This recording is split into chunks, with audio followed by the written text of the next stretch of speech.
Hello out there. Welcome, my little internet rabbits. Welcome to the next edition of Is God the A-hole? Hey, Beta Ray, good to see you. First in, first served. Your serving will come soon. No double servings, all right? No double dips. But hey, it's good to see you, man. I was originally raised sort of Christian. Okay. Yeah, no, I got you, buddy. Yeah. I was never raised Christian at all. So I sort of grew up. I don't think I even had a concept that of a God until I was 5 or 6 or something like that. Like it really was sort of a non-thing, and people were sort of like, that's a problem, that's an issue. I don't see why. I really don't see why. I don't see it necessary. I gotcha. But today we're asking the primal question, the only question that concerns you and me and everybody, apparently everybody. Is God a jerk? Is that the case? Could it be? Could it be? Could it possibly be? Um, yeah, I think it's very possible. But some sort of insert special exception for God here. God cannot be a complete a-hole because God's special. You know what we call that? Special pleading is what we call that. Pleading for special things. And you know what else is special? Stop the stupidity. How you doing, buddy? Good to see you. Internet rabbit hose?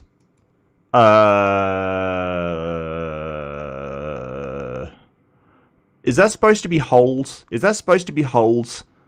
Look, there's not Jinx. There's no way you can get holes and hose confused. Well, maybe you can. Maybe actually that makes more sense than I expected. Anyway, welcome. We're going to be examining our favorite book, the Bible. No, don't lie. It's your favorite book too. It has to be. It's a historical document apparently. Yeah, I'm sure the talking donkey was incredibly historical. Yes, I'm sure that was a landmark event in all the lands. That is a thing. But we shall get through this. Sorry, I'm a bit distracted today. Um, Objective ethics. Yeah, I saw you in the chat, mate. Yeah.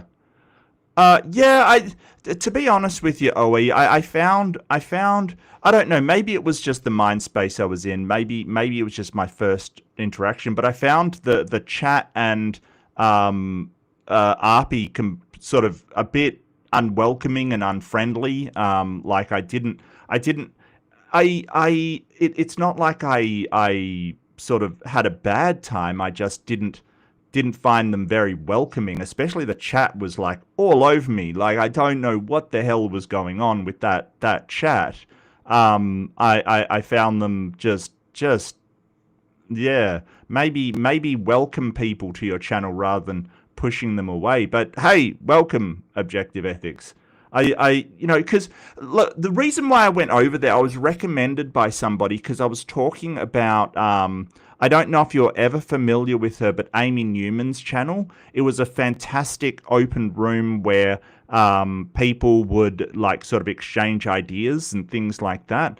And they were welcoming and they were really nice and stuff. But I didn't get that experience kind of thing. The chat can be wild. Yeah, no, resist oppression. Yeah, I gotcha. Yeah. So, yeah, I kind of, yeah, I did like async though, and I really enjoyed talking to Nobody on Fire. I found them to be absolutely awesome. But yeah, I kind of have mixed feelings about that. I'm really sorry, but the channel is no Amy Newman.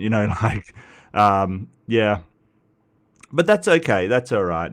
We live in internet rabbit holes. Excuse me. Why can't you live in internet rabbit hose? I would like to know. I would like to know. Why is that not possible? All right.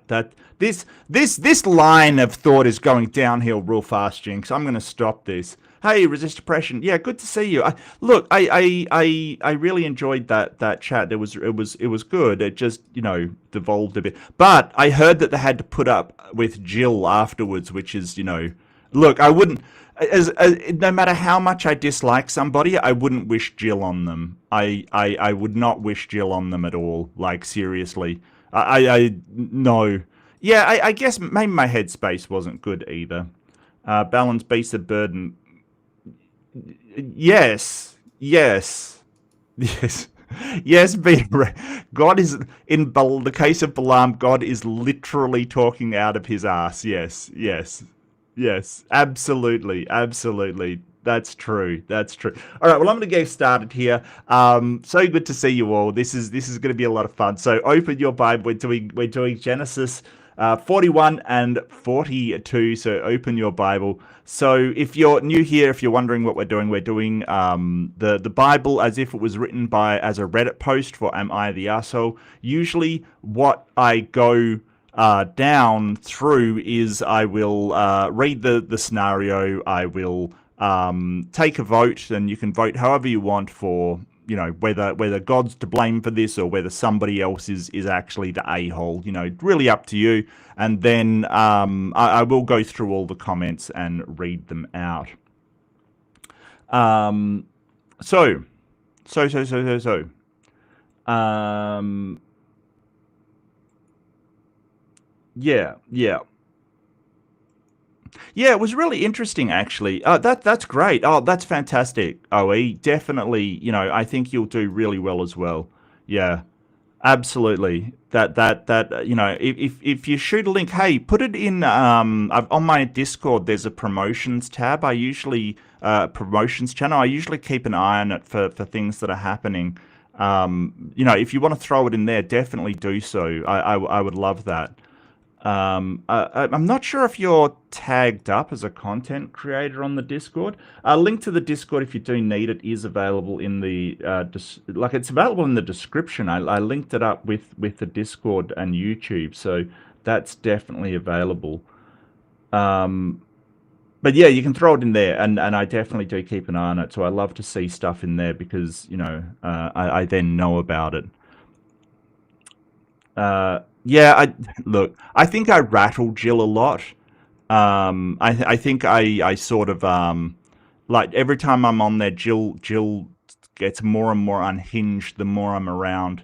I once did a debate against Jill, and he's never gotten over that. Like, I mean, I don't think you can win debates because it really is just everybody wins if there's a honest and good faith exchange of ideas, but the audience voted afterwards who won, and he's never gotten over that I kind of won a popularity contest. And look, I never win popularity contests. So if you lose a popularity contest to me, you're doing something really wrong. Okay, you're doing it wrong. That's basically it.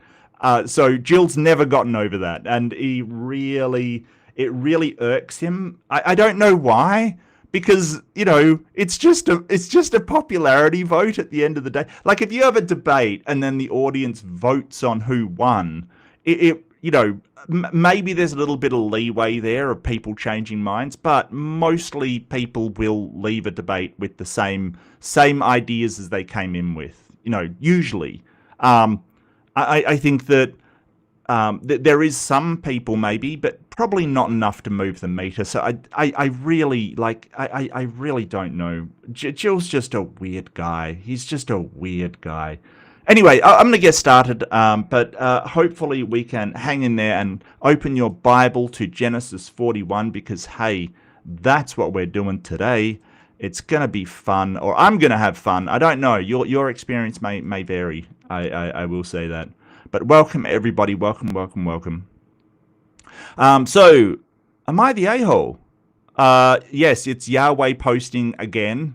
It is Yahweh and not Jesus because we're in the Old Testament. Because apparently, in between the books, God got an upgrade or a downgrade, depending on whether you're Christian or Jewish or whatever. But am I the asshole for leaving a man in prison for years only to suddenly make him the second most powerful person in Egypt because I needed him later? Look, this story that like there was a guy in prison that suddenly became the second most powerful man in Egypt, which at the time of the ancient Levant was basically a superpower. I'm really sorry. It just sort of is a bit ridiculous, you know. So there was this guy named Joseph who had spent years in prison for a crime he didn't commit. He'd been sold into slavery by his brothers, falsely accused by his master's wife, and then forgotten by the one person he had helped. For 2 years after interpreting the cupbearer's dream, well, this was from last week, we had a cupbearer, had a dream, Joseph interpreted it, and because he interpreted it correctly, apparently, he said he would remember him, but didn't. It's very strange. For 2 years after interpreting the cupbearer's dream correctly, he remained locked away. Then Pharaoh started having disturbing dreams. In one, 7 healthy cows emerged from the Nile and were eaten by 7 thin, starving cows. I'm not sure why cows are coming out of the Nile. That sounds like a very weird kind of dream. I would be like, I don't know how the cows got away from the crocodiles that are in the Nile. Maybe that's the miracle. I don't know. Maybe hippos would have made a lot more sense. I don't know. It's kind of weird though. In another, 7 healthy heads of grain were consumed by 7 withered ones. The dreams troubled him, and none of his advisors could explain them. Okay. Yeah, I wouldn't put a lot of stock by sort of dream interpretation stuff. I wouldn't put a lot of stock in that. Only then did the cupbearer suddenly remember Joseph, and this is where people start questioning my timing. The cupbearer forgot Joseph for years, and then remembered him at exactly the moment Pharaoh needed an interpreter. People have questioned why I could not have had events release Joseph from prison earlier. Yeah, and you know, it doesn't seem like a stretch to sort of go, well, why did God send these dreams 2 years later and not, like, I don't know, when the cupbearer got out of jail? I don't know. Joseph was brought out of prison, cleaned up, and brought before Pharaoh. When Pharaoh asked if he could interpret dreams, Joseph immediately gave me the credit. Yes, so in the book, Joseph basically says, I don't interpret dreams. I simply relay what God tells me, basically. All right, so, okay, humble Joseph. Okay, cool, man. He explained the dreams weren't really 2 separate messages, however. They were one warning repeated for emphasis. Yes, for emphasis. God drones on and on about the same crap just for emphasis. I don't know why God can't just go, hey, this is what I want you to do. And why give dreams to the... I don't know. It's weird. Egypt would experience 7 years of abundance, followed by 7 years of devastating famine.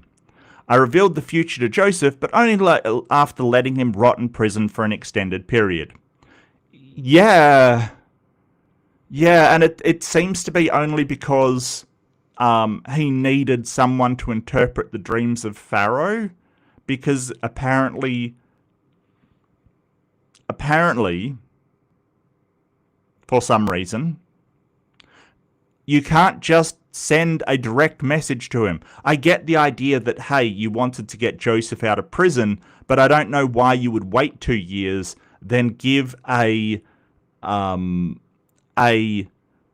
really weird dream to a leader, and then just by coincidence have the cupbearer go, yeah, there's this guy in prison who's really, really good at interpreting dreams.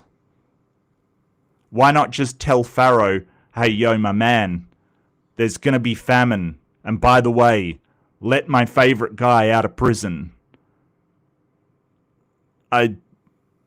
Okay, God works in mysterious ways, I guess. Why not? Why not? Joseph then went beyond interpretation and suggested a strategy to store surplus grain during the prosperous years so the nation could survive the famine. Pharaoh was impressed and decided Joseph should oversee the entire operation. Yeah, I don't... Like, this is before he's kind of proven to be right about the famine. I don't know why. Like, it seems unlikely that the pharaoh would trust a prisoner even though he was supposed to be some sort of seer. I don't know about this one.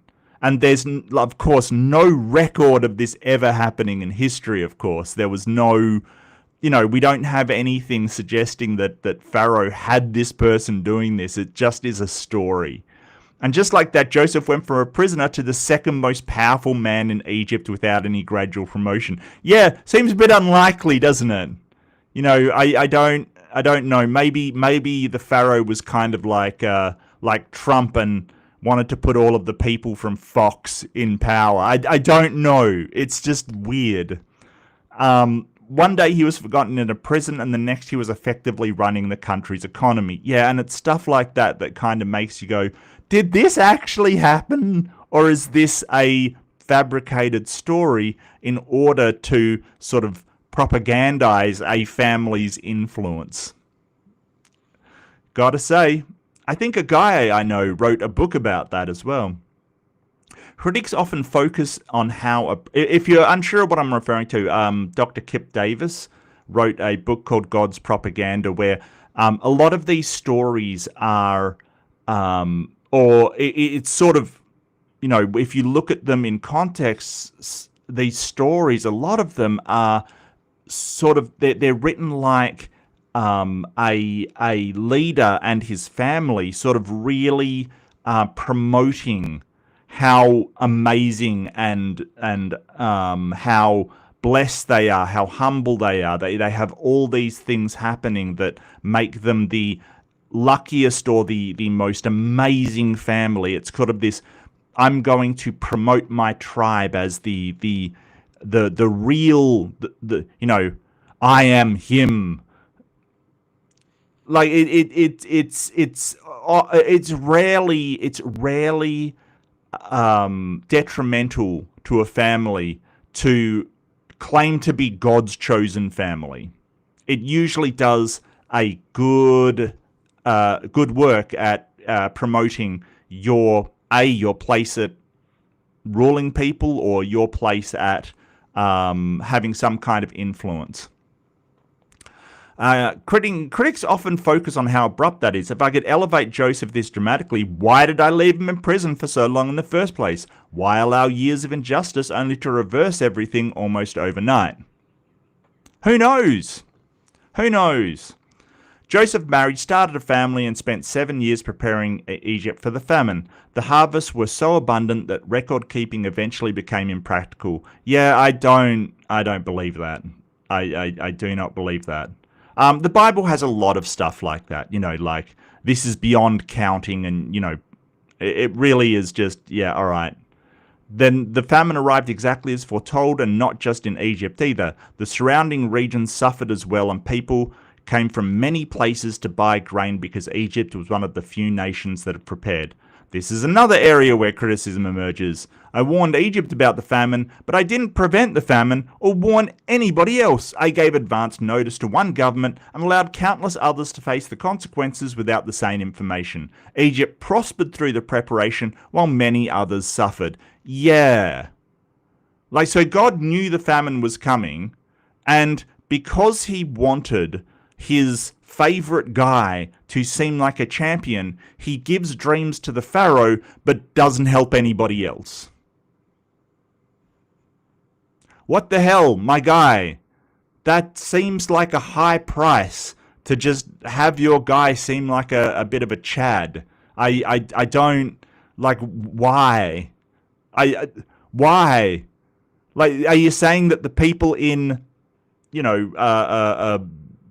where Syria is, or Turkey, just that, the people in the Babylonian Empire, or the Assyrians or the Hittites, they deserve to die of famine for some reason because you wanted Egypt to promote Joseph up to the Pharaoh's right-hand man?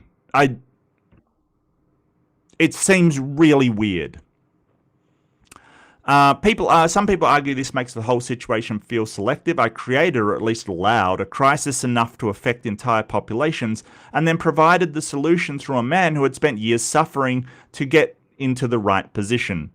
Still, I can see how it looks. I allowed years of unnecessary suffering, and then suddenly transformed Joseph's circumstances when a wider plan required him, and allowed countless people to die of starvation so that Joseph could be held up as a prophet. Am I the asshole for doing this? Well, it's up to you. I do think so. I think. Plus, was God the one that sent the famine? You would imagine so, right? Like most theist belief is that God would be responsible for that famine. So, sort of killing a swath of people, especially through starvation, it's a particularly nasty thing to do. Because you want Joseph to be hailed as a prophet in one country and get success. Seems like a particularly horrible thing to do. Was God right for promoting Joseph using a famine?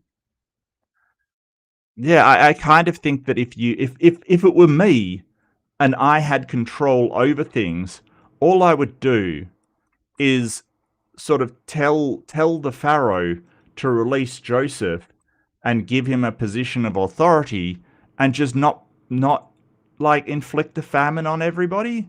It seems kind of short-sighted, and it's kind of weird because including the places that had a famine was Canaan and Israel. Like, so you have the former family of Joseph there. You have Jacob.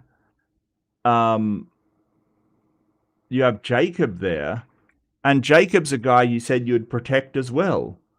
Kind of a bit weird, But anyway, there is the poll.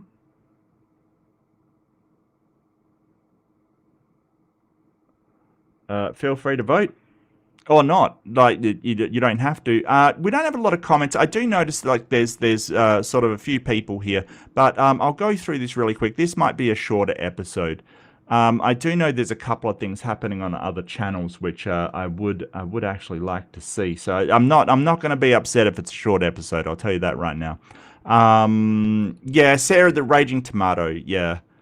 Argue that morality without God is impossible. That sounds like a tag argument or a presuppositional argument, to be honest with you, OE. So, so tag's really weird because some of the transcendentals it refers to, like they might sort of go, well, morality comes from God as their first premise. It is very presuppy. They have to beg the question that morality does come from God. And this is the weird thing about presup, that they'll basically refer to the impossibility of the contrary. They'll say that it's impossible for morality to come to anywhere else, but their conclusion is based upon a presupposition that morality comes from God to begin with. So it's just a circular argument. And then they try to say it's a virtuous circle. There's nothing virtuous about it. Jinx says dream interpretation about as reliable as astronomy, gematria, or reading entrails. Have entrails ever written Shakespeare? I don't know. But if you have infinite monkey entrails writing at typewriters, could they write Shakespeare? I don't know. That was awkward. Contemporary accounts are for the non-believers. Contemporary accounts. Yeah.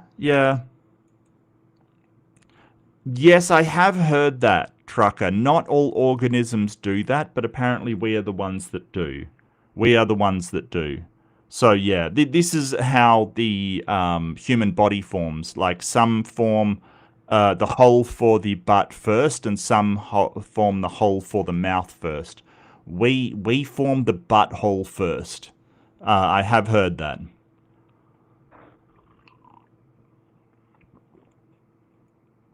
Num Num says you're a deist. Yeah, I mean, look, deism I find to be more nebulous, harder to sort of refute in any way.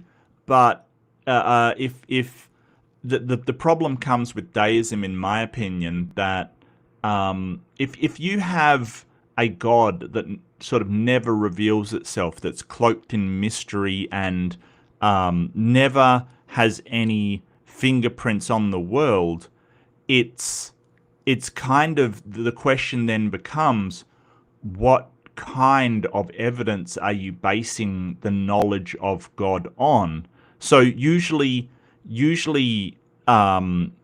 knowledge is justified true belief. There's a bit more to that, but JTB, or justified true belief, is usually the definition. There's JTB plus, which is handling sort of edge cases around it.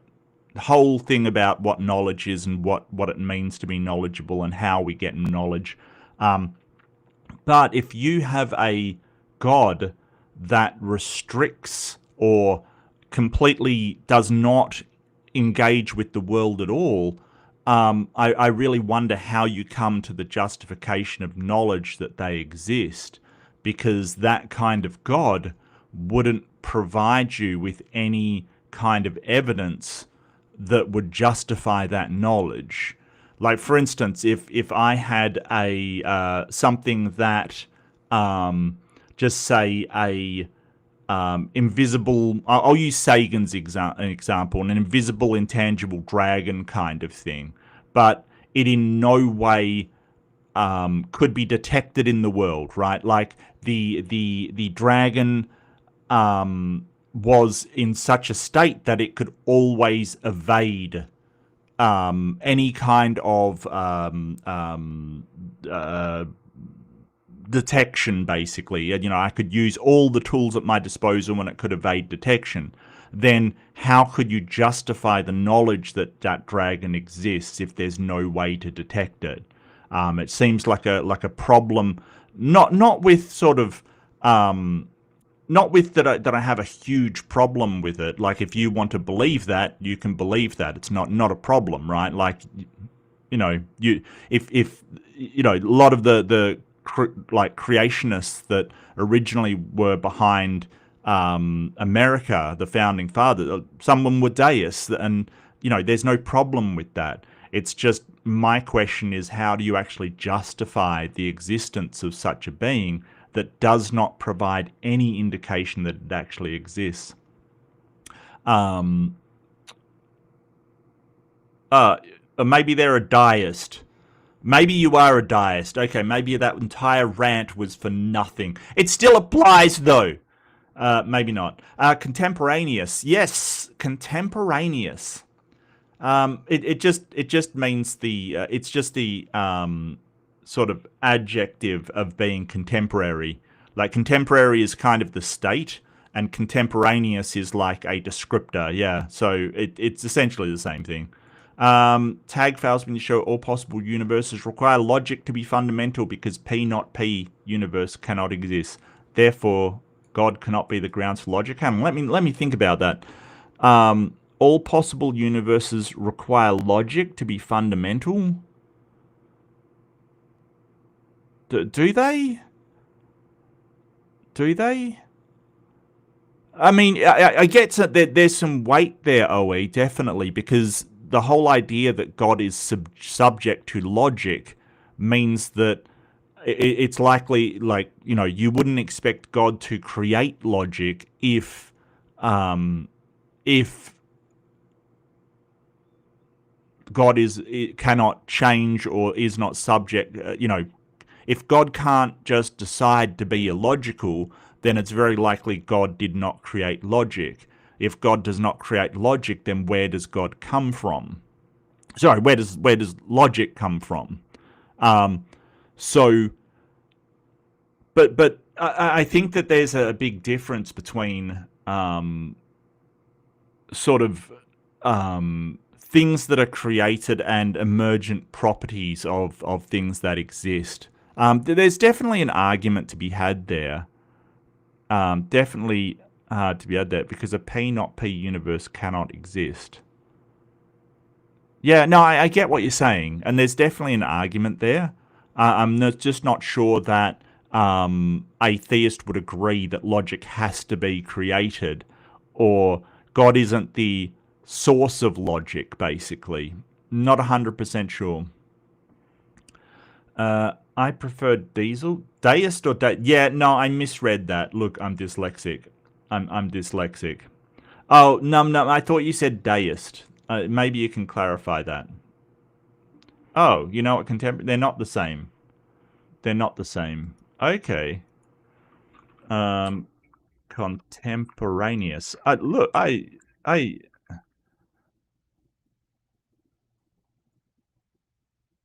Yeah. So contemporary is relating to the same period, and so is contemporaneous. I don't know. I don't know. Maybe I can do. What's the difference? Because I thought they were just sort of the same. But that's okay. I mean, I do like words. Difference between contemporaneous and contemporary. Okay, so this is just the AI, so take this with a grain of salt. Both words mean existing and happening at the same time, but contemporary is broader. It often refers to things existing in modern or current era, where contemporaneous is specifically used to describe historical or past events. Yeah, interesting. Okay, so contemporaneous is generally used for past events, while contemporary is broader and it often refers to things in the modern or current era. Oh, I see. Yes. Okay. So in legal and academic context. Oh, that's interesting. I did not know that. Well, there you go. That's cool. I like it. I always like. I always like. I'm not sure I'm understanding. Oh, I'm not sure if you meant you're a deist or a deist. I don't. I don't know. I don't know. Hey, Kelly, how you doing? But welcome. I look. Sometimes I don't understand what I'm saying, quite frankly. So it's not. Hello, inquiry. How you doing? Our trucker. Everybody's just suddenly jumped on me, jumped in. That's good. Welcome, welcome. Holy whole holes. Yes. Let's talk about hell instead. Let's not. That's not what I'm doing here today. I mean, I'm more than happy. I'm more than happy. I can't spell. I mean, deist. Um. Oh, look, Kelly, member for 4 months. Another month of being a fan, and another to go. Oh, thank you so much, Kelly. That's awesome. Kelly runs her own channel. Really cool. Obviously, a Detroit-based channel. What the fuck is logic, anyways? Well, it depends on which logical system. So there's a number of systems that are kind of a lot of logic is either axiomatic, like we have an agreed upon logic for, say, circuits, or agreed upon logic for mathematics or something like that. So they're axiomatic systems, or they're trying to describe something about the way our reality works. There's multiple different systems of logic, though. There's Aristotelian logic, which is sort of the which it starts at the three basic laws of logic. These are the law of identity, law of non-contradiction, and the law of excluded middle. And they sort of say that, for instance, the law of non-contradiction means that something can't be true and false at the same time. Like if this can't be a pen and not a pen at the same time, right? For instance, that's a law of logic.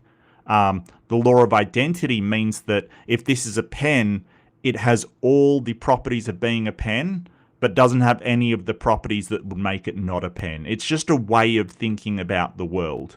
And the law of excluded middle means that there is no third option to that true-false statement, right? Like it's not, it's either a pen or not a pen, and there is no third category it can fall into. So it can't be a pen and not a pen at the same time, but it also can't be some third option when all other options are accounted for. Logic is science. It's more of a moral code. It's more of a moral code. I don't think so. I don't think, because the thing is, moral codes you can violate, right? So if I have a moral code that I don't steal, I can violate that, right? Like I can just go out and violate it easily.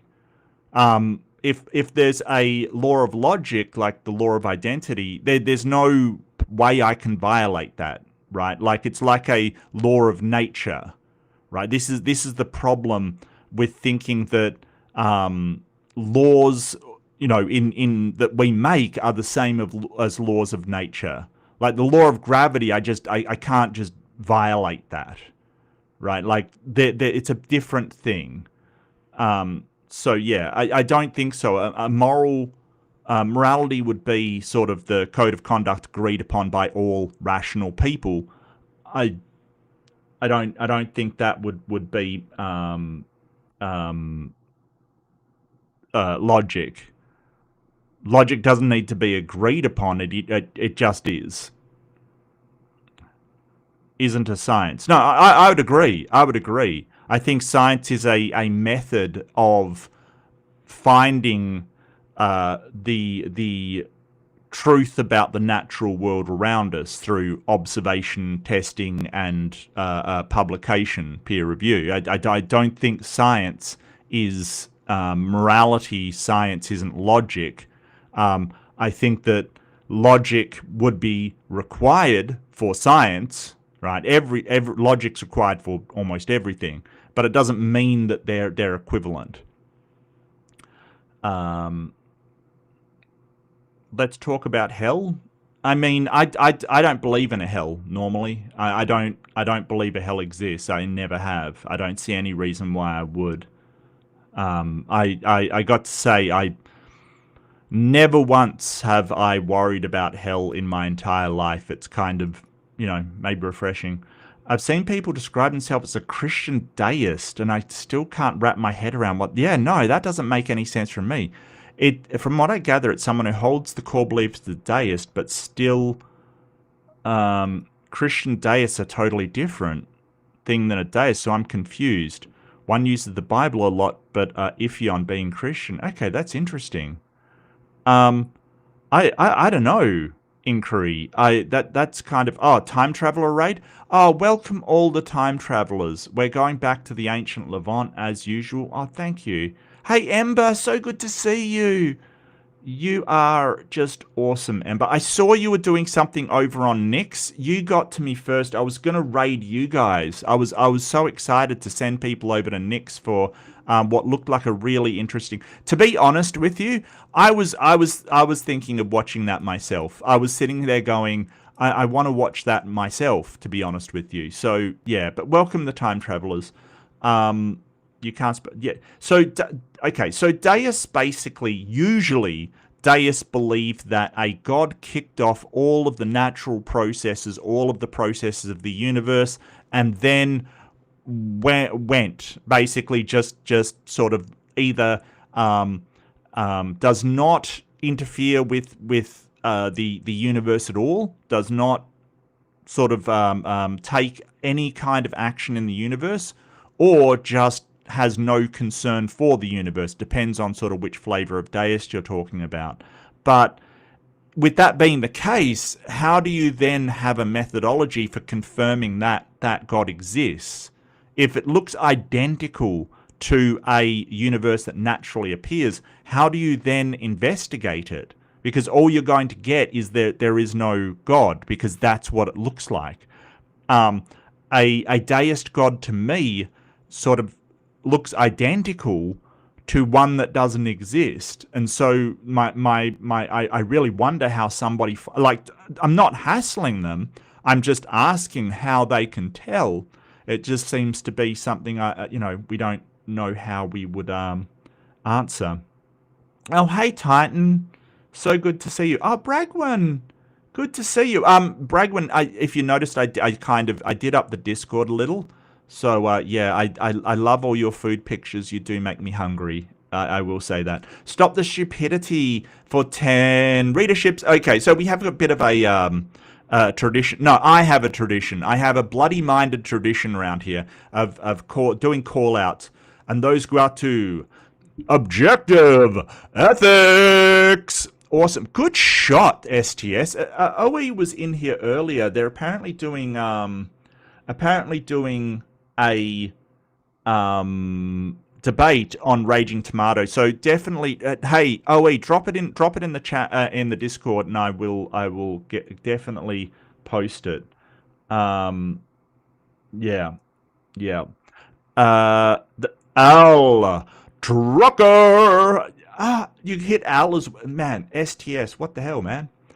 Atheist Dude 101. Okay, that's for 4 letters. That is a difficult. IGTA? I don't know. I don't know what that is. I'm sorry. That's how can 4 letters be so confusing on how to say that? Look, I'm sorry if I mispronounce any name. Trusty, Becco, Lindsay, Bo, Dave, Bearfly. I thought that was Barfly. I'm like, okay, well, wear your alcoholism on your sleeve. That's Bearfly, not Barfly. Jonathan, J, Franz, Chuck McNorris, and Ernie Matthews. Hey, Clairview. Good to see you. Yeah, I want to go back and watch that. Seriously, it's always, I was doing my stream and just before I started my stream, I saw it and I'm like, wow, that I love Nick. Nick's awesome as a host, as an interviewer. I wish I can be like Nick when I grow up. So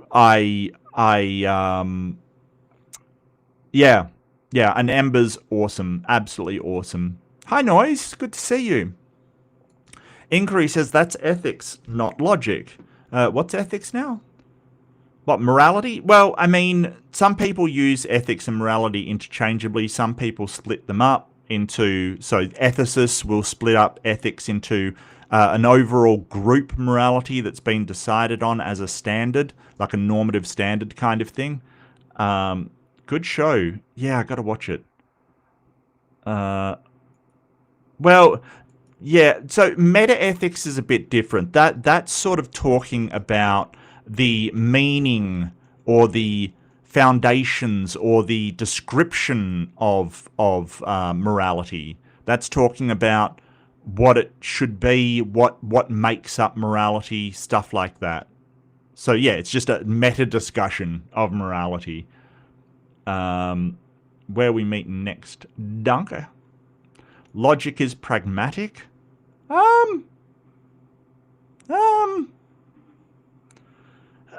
think models of logic can be pragmatic. I'm not sure about that one, champ.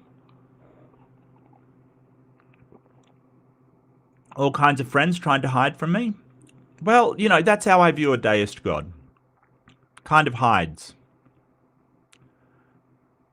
Morality is downstream of empathy, the capacity for which genetic conserved by selection because cooperative species survive better.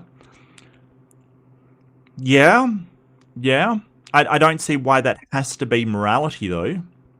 I think that empathy is a really useful tool if your goal is to create a functioning society. Ethics is codified morality? No. Morality is the code of conduct. Morality is a code of conduct, but usually the way they split it up is that, like, for instance, if you've got you might implement morals in your day-to-day operation, right? You have morals. A person has a moral stance, right? It's usually when you yourself have some kind of moral. When the ethicist makes the distinction that a sort of um, agreed upon standard over a group is an ethical standard. Like, so for instance, you have business ethics or legal ethics, right? It's not one person's moral code, it's an agreed upon moral code over a group. So that's how ethics differentiates itself. If there's another way that it differs, I have yet to hear it from any ethicist.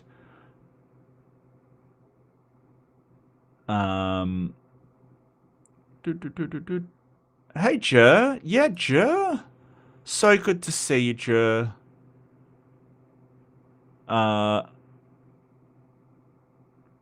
Hey, Jinx. Oh, Jinx has been in here. Something happened. Monotheist too. Okay. Well, no. Something happened. We all agree something happened. Who knows? Well, um, I think, as far as knowledge goes, knowledge is justified true belief.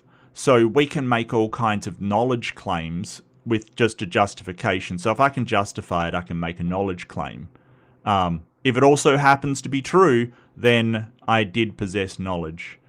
Did possess knowledge. Hey, Robin. Hey, Robin, how you doing? Australians suffer with four-letter words, lol. Okay. I suffer with some four-letter words. Look. I don't swear a lot for an Australian, alright? Alright? Don't give me shit. Alright, I don't swear a lot. That's a joke. Trusty Ape Co. Oh, shit, we've had a super chat. Oh, thank you, OE. Listening for work, I have to say Mark Announcer's voice is amazing! I have to do the, for this one, I have to try and do the, what is it? What's that guy's name? Jesse Lee Peterson? Amazing! You don't think there's a God? That's amazing! It's just ridiculous, right? Nick is here. I don't see him. No, I was just saying that I like Nick. Nick is awesome. I want to be like Nick when I grow up. I wanna be like Nick. Everyone wants to be like Nick. Yeah, Stop the Stupidity. Look, Stop the Stupidity is just an absolute hero. Like, absolutely fantastic person. For an Australian, yeah. My ears were ringing a minute ago. Banana monkey. Yeah. I mean, we are all apes.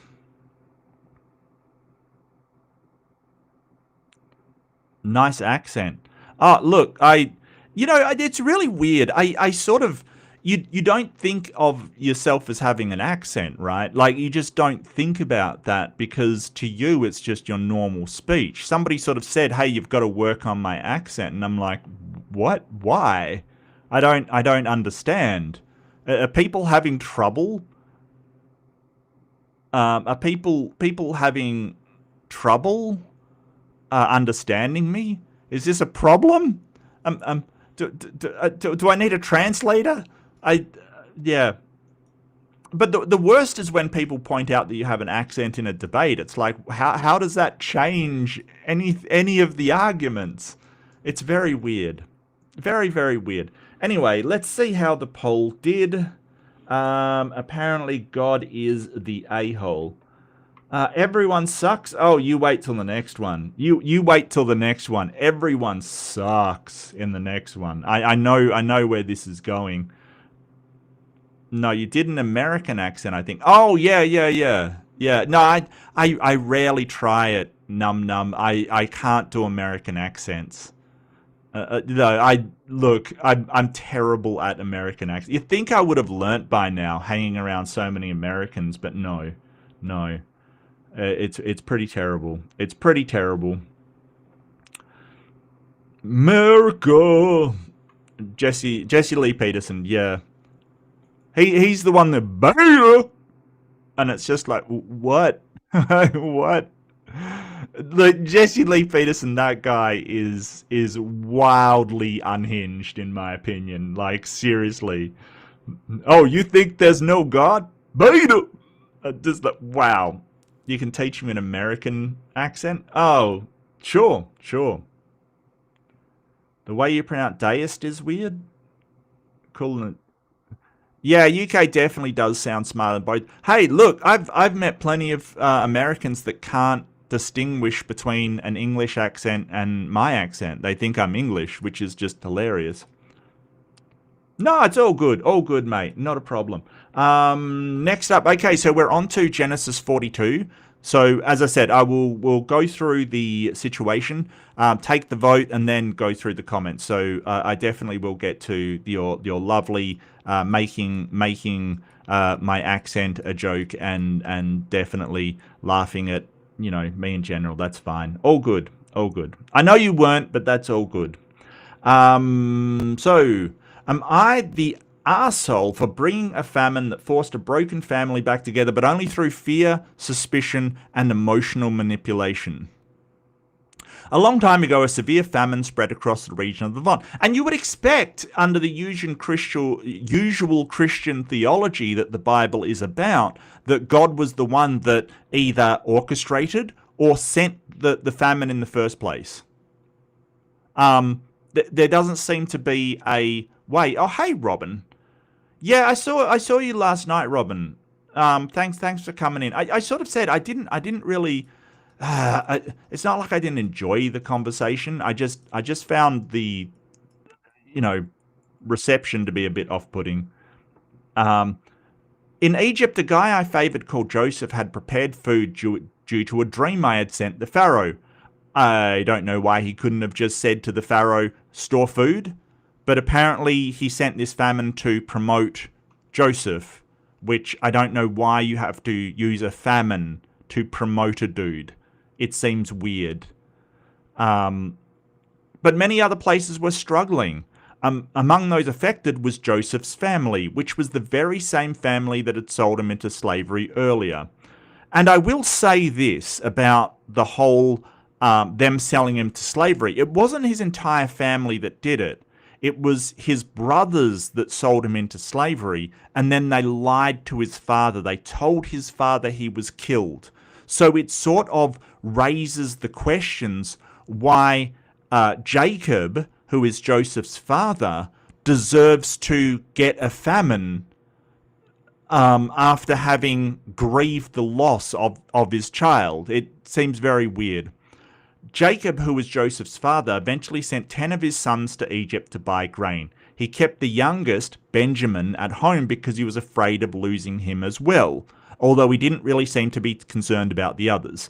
So this is the weird part. And the Bible sort of repeats things very often. Like, for instance, there was a famine and Abraham went to Egypt. There was a famine and Isaac went to Egypt. There's a famine and Jacob sends his sons to Egypt. It's always these same incidents that are repeated again and again and again, even though they're supposed to be, in the Bible, separate incidents that just keep happening. Okay, that might be because obviously Egypt has the Nile, very, very fertile floodplains there, so maybe that's the case. Or maybe they are just stories about a certain family who, every single time they sort of get one up over Egypt, and Egypt at the time was like a superpower in the region. So it's really a story about a family overcoming the biggest power in the region again and again and again, basically. He's just lucky they aren't doing the old sister-wife con job on Egypt this time. The family was still living under the shadow of Joseph's disappearance, and Jacob believed Joseph was dead due to his sons deceiving him about selling Joseph into slavery. Yeah, so basically, Jacob's been traumatized because his sons sold another son into slavery and lied to him. And God allowed this for some reason, presumably so he could make him second in command in Egypt. When the brothers arrived in Egypt, they came before Joseph without recognizing him, but Joseph recognized them immediately, and this got really awkward. Yeah, I don't know what I would say to my brother if he sold me into slavery. What would be the conversation there? Would you forgive him? Would you sort of go, hey, I don't think you can be family? Would you sort of go, hey, remember me, MFer? You know, like, what would you actually do? I'm not sure I would choose the approach Joseph did, but I certainly would say, hey, what you did was really wrong. But is it really wrong if God wanted that to happen? If that's God's end plan? It all becomes very, very weird. I don't know. Joseph now had power over the very people who had betrayed him. He could have revealed himself immediately or reconciled his relationship with them. Instead, he chose a different approach, and I allowed it. Yes, God allowed all of this. Joseph accused them of being spies, and even though the accusation wasn't true, it put them on the defensive.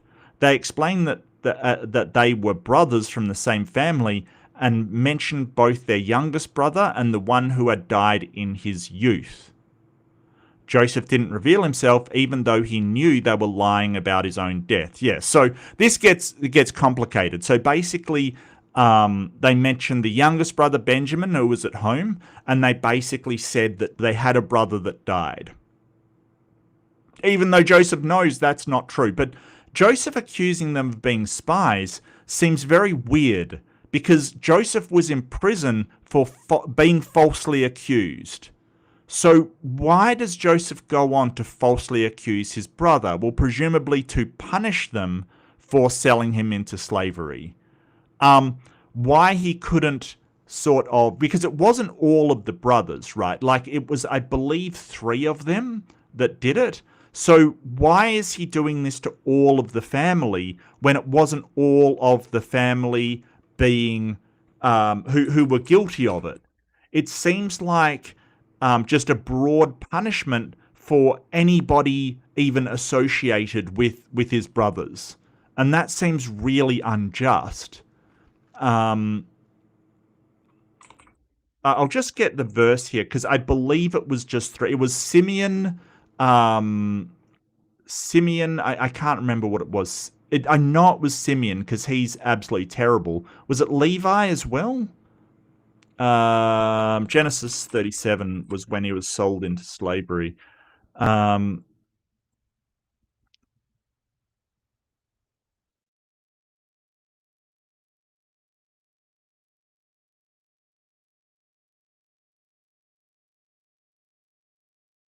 They're grazing flocks. Yes, yes, yes. Yeah, so Reuben is mentioned. Yeah,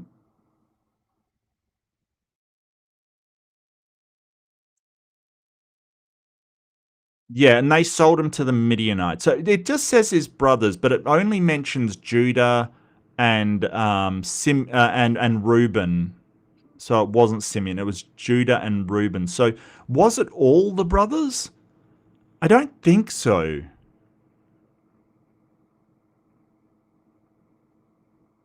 Yeah, I don't think it was all of the brothers. And here's the thing, right? Like, Joseph is punishing his brothers for selling him into slavery, while Simeon and Levi went rampaging through a city slaughtering everybody, and they don't care about that. They just don't care about that at all. Doesn't matter. So they're kind of very, very picky about what justice that they want to avenge, but what they don't. But sort of lying to people and accusing them of false crimes to punish them for another thing they did wrong years ago doesn't seem like a good version of justice. You know. Oh, they didn't bury him. They put him in a hole. They put him in a hole and discussed killing him. But instead of killing him, they decided to sell him. They sold him to the Midianites, which was another tribe in Canaan, and then the Midianites sold him to Egypt. Joseph didn't reveal himself, and instead he imprisoned them for 3 days. Afterward, he announced one brother would remain behind while others returned home with grain. To prove they were telling the truth, they would have to bring Benjamin back with them on a future visit. Essentially, he took a hostage, while I did nothing to him. Yeah, a well or a hole, yes. Yep. Yeah. So I'm not sure, because this story, right, if they had killed Joseph, they wouldn't be in this predicament, but then again, Egypt would have been in famine kind of thing. So I think there's trying to be a moral of this story of sort of, you know, from the previous one of, you know, don't take the excessive route. Don't, you know, if Joseph died, you guys would have been screwed, basically. So I think that's sort of one of the things that it's trying to say, but it's not, like, as fables go, this is pretty bad. This is pretty bad, because he's basically saying, hey, I'm going to imprison you for 3 days for something you didn't do to get back at you for something that I'm not going to tell you that I know. Like, I'm not sure what the lesson here is. You know, I guess it's don't piss off your brothers because they might end up more powerful than you. But that doesn't seem like a good moral, right? Like, that doesn't seem like a very worthy moral.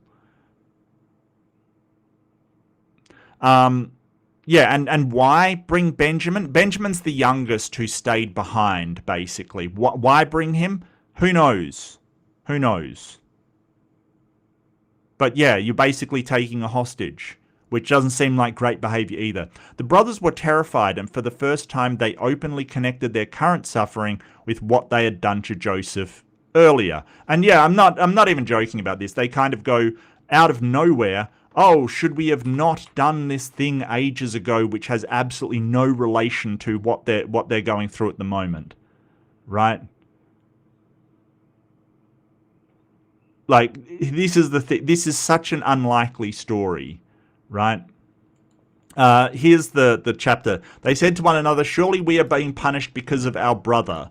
We saw how distressed he was when he pleaded with us for his life, but we would not listen. That's why this distress has come on us. What caused this to happen? Who knows? Who knows? This is the problem with this. It sort of just comes out of nowhere. It does seem like a contrived story rather than an actual recording of events, because, you know, you go, you know, you're buying grain from Egypt. You go to Egypt. The second in command says, your spies, throw you in prison. And somehow they go, even though they don't recognize the second in command as the brother that they treated badly, they're like, oh, this is happening because we did this one deed years and years ago. It seems wild. It seems very wild. I don't know why you would make that connection. It just seems very, very odd to me. They discussed their guilt among themselves, not realizing Joseph could understand their language, having grown up in the same family. They recalled his distress when they sold him and wondered whether their present troubles were a consequence of that earlier act. How? How is, you know, I get that it is a consequence, but how they would know that without, like, it seems very, very contrived, right? Joseph overheard everything and became emotional enough to step away and weep privately before returning and continuing the test. if it's upsetting you so much, why are you doing it? Like, I don't understand. If you're like, oh, this is terrible, I miss my brothers and stuff, why are you doing this then? Well, let's make him really afraid. He chose Simeon and had him bound in front of the others. I could have stopped this, but God did not intervene. Just let it happen. Let a hostage be taken. Joseph also secretly returned their money in their grain sacks. On the surface, that may seem magnanimous, but it created another problem. When the brothers discovered the money, they panicked and feared it would be interpreted as theft instead of a gift and used as leverage against them later. Yeah, so you basically put money that they had given you into their sacks, that when they open them and find it, they go, oh crap. Don't forget, Egypt is like a superpower at this point, right? Egypt is like a like the United States of the area, basically. It is 100% a superpower. They could crush the brothers' nation so easily, and probably did. You know, they probably did vassalize them and crush their armies. You know, Egypt was a real strong player in the area. So, you know, if you went to the US, you were accused of being a spy, right? They imprisoned one of your group. You bought some things from them. Then you went back because they demanded that you bring this person they want from your country, and then you find the money in your sacks. I would probably be shitting myself as well, because I would know that the US would definitely send people after that money that I paid with, but now I still have, as well as the goods. I don't see this as unreasonable at all, right? Like, that would be the first thing you would think. And a God would know that. Hell, if Joseph's supposed to be, I mean, Joseph is portrayed as this really smart guy. He didn't see this coming. It's very strange, because that's what I would think. You know, why not tell them? It's so weird. By the time they returned home, the situation became even more complicated. They had food, but one brother remained imprisoned in Egypt, for all intents and purposes, a hostage. They had also had money that they thought had been given by mistake and were afraid of turning into accusations of theft. They also had to deal with a demand to bring Benjamin, the youngest son, back, which made their father afraid, as he had already lost one son and had another in captivity.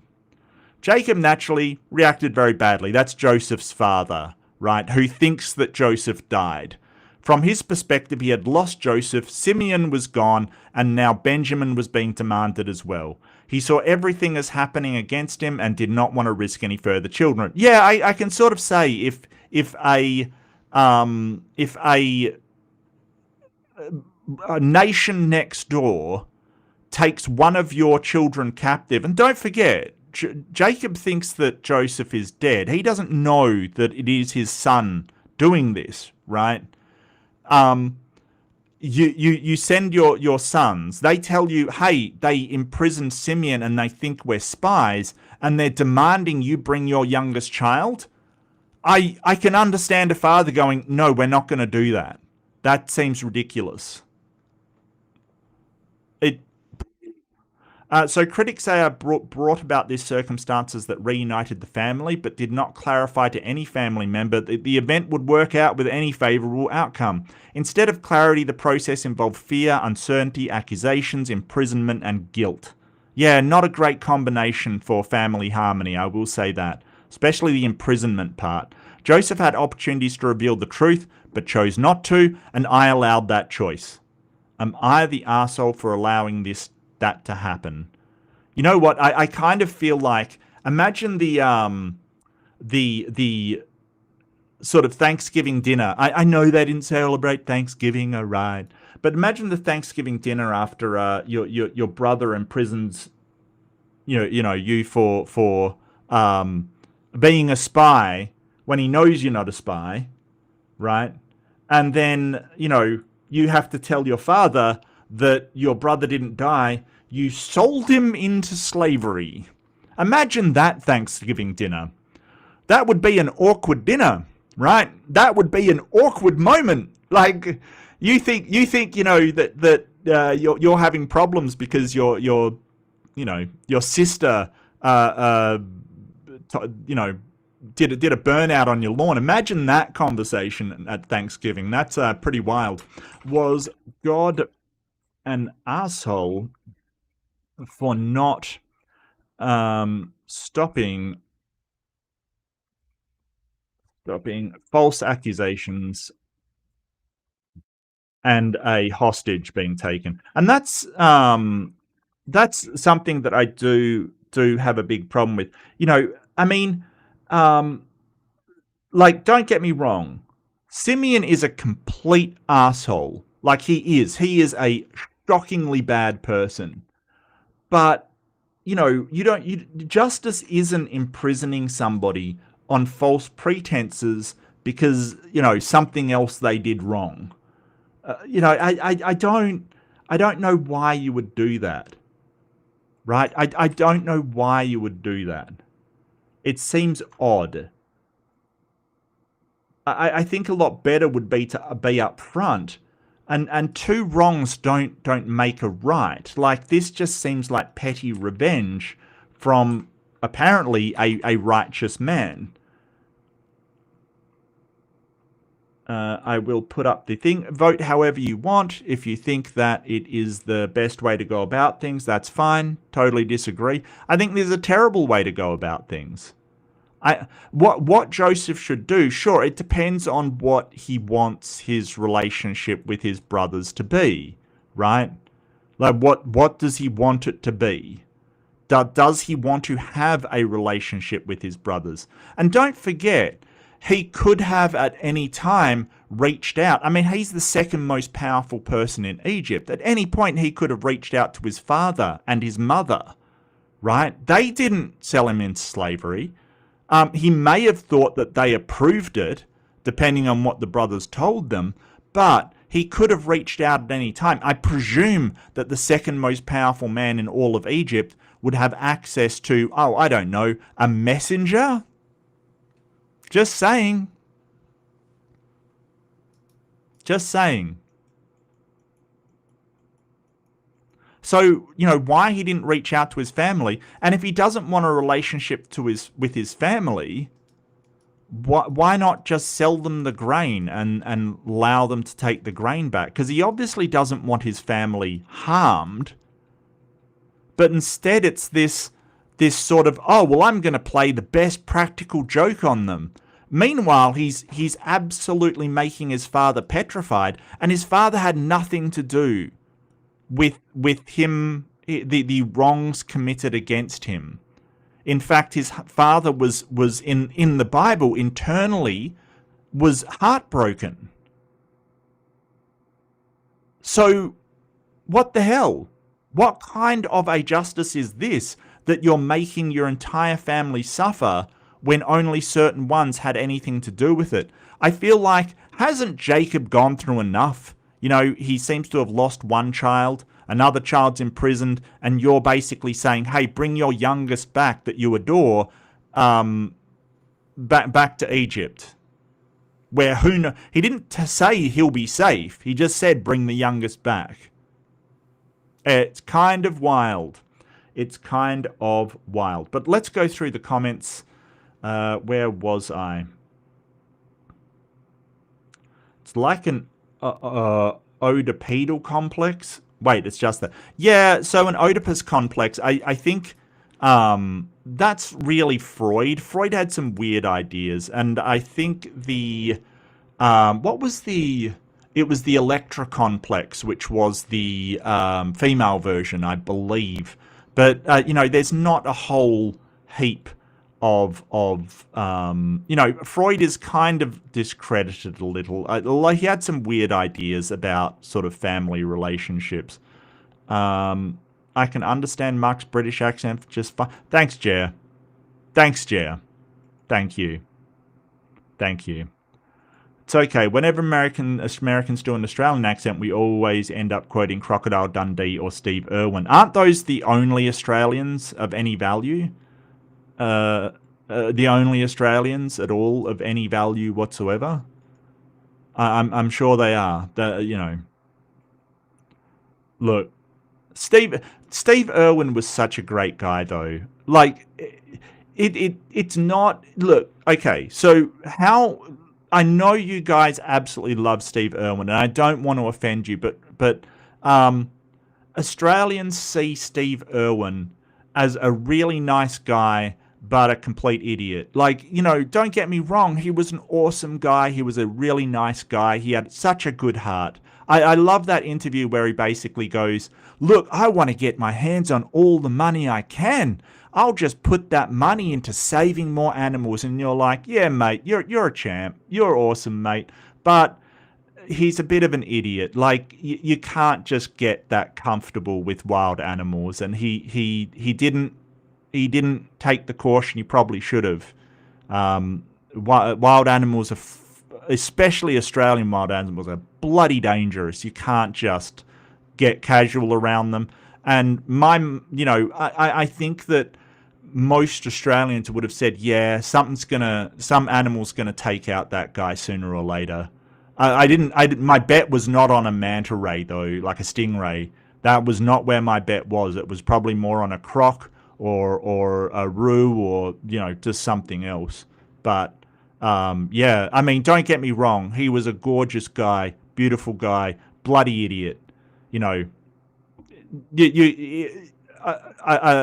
was a fantastic guy. It's a shame. It really is. But, it wasn't like people weren't saying, hey, this guy's going to get taken out by an animal.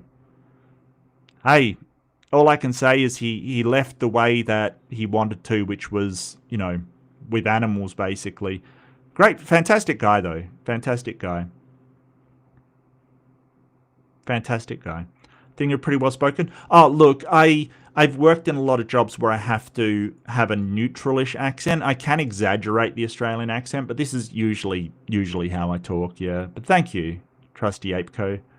Is it Trusty Apeco? Trusty Apeco? Trusty... Look, Trusty. I'm just going to call you Trusty. Sorry, I was put off by how they were talking to you as well. Yeah, so it wasn't just me. It seemed very... Like, even the chat seemed aggressive. The panel seemed a little aggressive. There was a underlying current of aggression I got. Look, I think that... hey, if you're ever in, like... Usually when you have institutions or groups of people that have been together for a long time, they develop their own personality, right? I think that if you're ever in a job interview, especially for a large corporation, right? If it's a small business, not so much, but large corporation, one of the best questions you can ask is like, something like, everywhere that I've been employed or worked, every company and every sort of group of sort of workers and every workplace, I guess I'm trying to say, has its own kind of personality. How would you describe the personality of your workplace, your business, your corporation? Like, what would you describe that as? So when going for a job interview, always have questions you want to ask them, and not just how much money I will get. Okay, have questions like, do you have opportunities to go into whatever you're interested in, technical support, IT, marketing. Do you have any pathway to this? Do you have a policy of,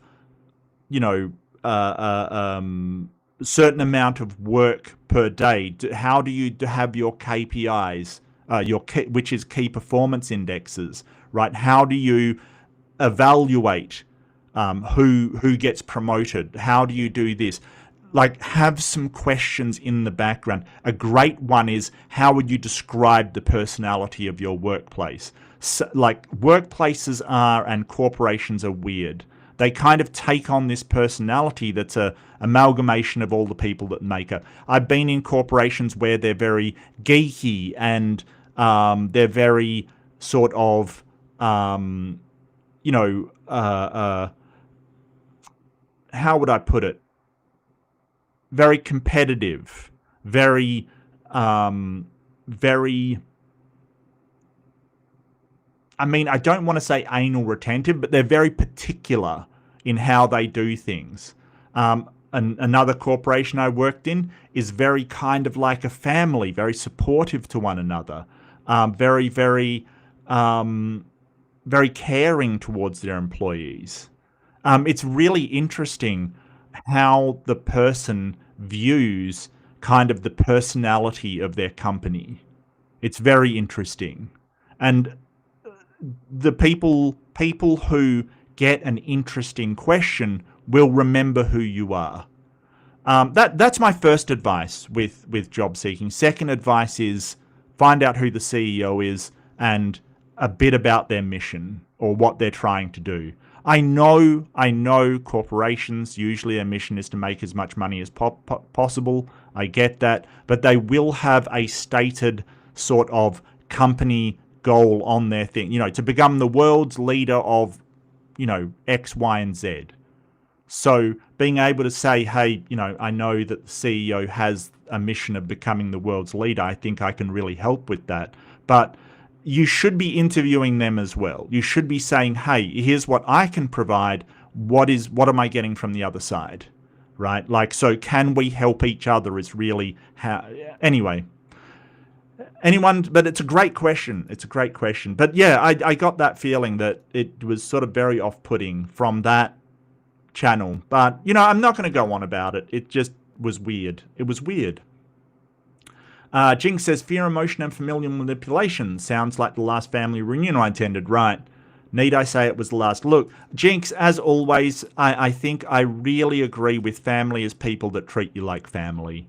If somebody does not act like family, lies, cheats, steals, puts you down, emotionally tortures you, they're not family. Family are people that support, love each other, and care for each other. Not, I don't think blood just makes family. Love makes family, not blood. Not exactly family values. Hello, RP Marson. Welcome to the chat. Yeah, I would agree. That seems, sort of lying to imprison people because they wronged you in the past. I don't see that as just. And, family values, it seems like revenge to me. Ruben, I love your sandwich. I know that's... Okay, so there's a lot of sandwich love. There's a lot of sandwich love. I've never had a Reuben. Are they good? I've never had one. I think it's isn't it a New York thing or something? Let me know. The lesson never gets back to the dad in the story was, don't tell your kids which one is your favorite. Yes. That lesson needs to be taught, right? Don't tell the kids which one is your favorite, or else the neighboring nation will demand them in exchange for your eldest son. Yeah, no, they made the connection because of a guilty conscience. Yeah, it just seems kind of weird. Because if they had a guilty... Yeah, no, I get you. It's just, if they had a guilty conscience, did they try and find him at all? Like, did they regret what they'd done? It's kind of odd. A better way to say it is this what our brother felt? Well, maybe, but not all of them were imprisoned. Maybe. Trusty Ape says, why go back to a simple life on the farm with bros that hate you when you have the king's hot wife getting at you? Well, I mean, that was his Yeah, I'm not sure that Pharaoh's wife was trying to get at him. That was a previous master that he had, where the hot wife, was trying to jump him. Um, that's the reason why he was in jail, apparently. Uh, yeah, no, well, you don't have to go back to a simple life on the farm, but you could at least send a messenger to tell your father and mother that you're alive. I don't see the problem with that. You don't have to change your circumstances at all to, you know, tell them that, and it might be cathartic to send a messenger say, hey, I'm second in charge of Egypt. You know, look at me now. Look at where I am now. You dirty slavery promoters. Freud was really into cigars, you know what I mean? I'm not sure I do, and I'm not sure I want to. But yeah, if it's sort of, yeah, okay. Is that like Clinton was into cigars? This is going downhill real quick. Damn, that was back at the JLP bit. Yeah, I'm trying to catch up. I'm sorry. Australia gave us George Miller, who gave us Mad Max and Happy Feet. Yeah, George Miller's. Look, George Miller, he's done some great stuff. He's done some pretty terrible stuff as well. I think George Miller does. I mean, he's the graphic novelist, right? Who I think with a good director, he's fantastic, but he can't. Like, he did the 300 Battle of Thermopylae, and that sucked. There's been a lot of stuff that he did that kind of sucked. And it seems to be when he's on his own. What is your stance on embezzlement? Always a good interview. Yeah, I don't know about that. Sorry, I don't want to be disrespectful. I want to ask a question I've seen on the internet. Some guy's a website. Evil Bible. Is this guy truthful? He has good argument, but that can be disproven. Hello, ASA Amazing. Or AS Amazing? AS Amazing. As Amazing? I'm not sure. Amazing. Okay. Amazing. I've seen this read Evil Bible. What do you mean by Evil Bible? I'm not sure what you mean by Evil Bible. Are they have a satanic Bible, or is they saying the Bible is evil? I'm not sure the Bible can be determined as good or evil. I think some of the actions we would say are evil in our modern era, and we would look back and say, hey, those people did a lot of evil things, like, for instance, the slaughter of the Amalekites and the Midianites, for instance, like, that's, to us, that is an evil act. But I think that was the norm at the time. And we have to avoid presentism. We have to avoid saying, hey, they should have known better, because they didn't. And people at that time thought that was the norm. They didn't really understand how much better they could have done if they worked with these people instead of, wholesale slaughtering them all. However, if you are taking a theist opinion that the God is a Christian opinion that the God orchestrated all of these events, the God should have known better. The God should have known that was immoral. Hey, Beck, good to see you. Pastrami, why does everybody like frigging talk about food and make me hungry? Reubens are amazing. I got to admit, I was naughty. I missed breakfast this morning. I'm pretty hungry, so it's kind of my fault. I love corned beef Reubens. I've never had a Reuben. Montreal smoked meat is pretty good as well. Yeah, I'm sure it is. Canadians do some pretty damn good stuff. I mean, maple syrup's good. That's all I know from Canada. That's the only Canadian thing I know. Actually, poutine is good as well, I think. So, good on the Canadians. Rye bread, corned beef, Russian dressing. It's like Thousand Island dressing. Oh, cool. Thousand Island is quite nice. Sauerkraut, yeah, yum. I know some Christians that have tried to disprove or debunk his claims or argument, but they are true and academically analysed. Okay. I don't know what he's saying. I mean, I think that when we're talking about So I mean, to continue, I was involved in a morality thing the other day. Don't get angry at me. I know it upsets a lot of people, but I think good and evil are really in relation to what you're prioritizing your goals as. I don't think that maybe you're arguing for objective evil.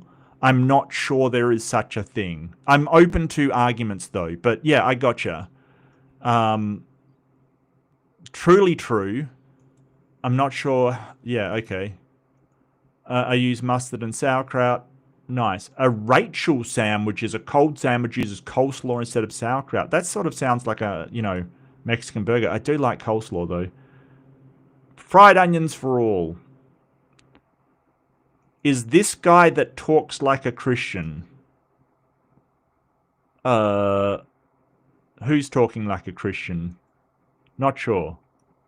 George Miller. Oh, you're right. That's Frank Miller. Sorry. Sorry, my bad. You're right. That is Frank Miller that did. Yeah, no, I was thinking of Frank Miller. Correction. Yes, you are absolutely correct. Both of them better than Stephen Miller. Oh, well, that's not hard. That's a low bar noise. That's a low bar. Evilbible.com. Fighting against immorality and religion. Okay, give me 1 second. Evilbible.com.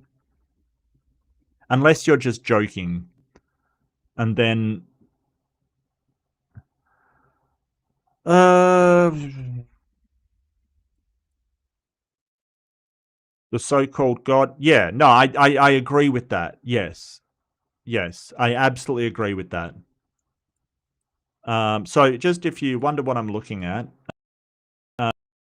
this was a suggestion.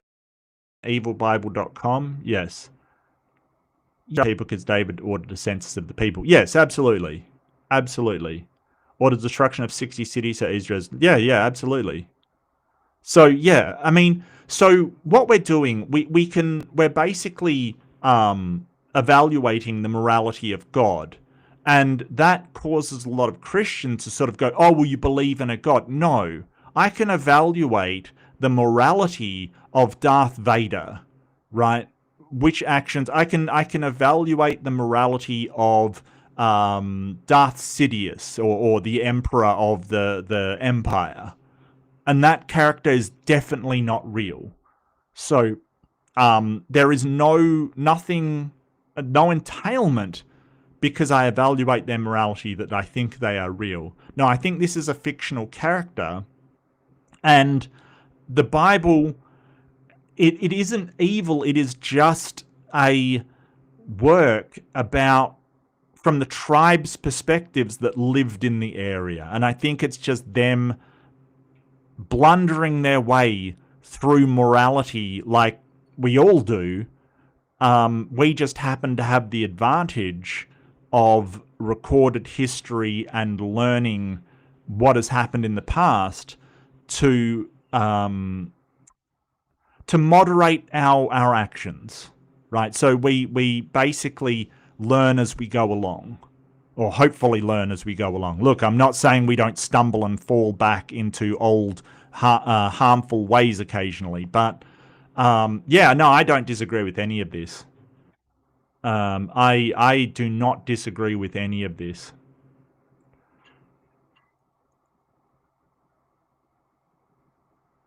Yeah, yeah, yep. A lot of historians where it says that people consecrated their firstborn to God. A lot of them have a lot of um, evidence to suggest that that was a ritual sacrifice.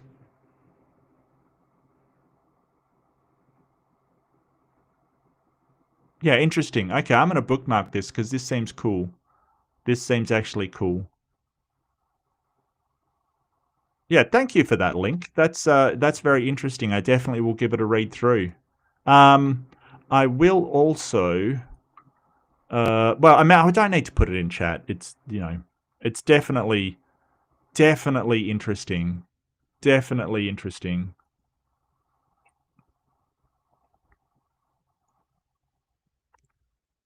Okay, where was I? Yeah, the sandwich shop. Used to work at Batample Mustard. Okay. This website is designed to spread the vicious truth about the Bible. For far too long, priests and priestess have completely ignored the vicious criminal acts. And that is where my thing gives out.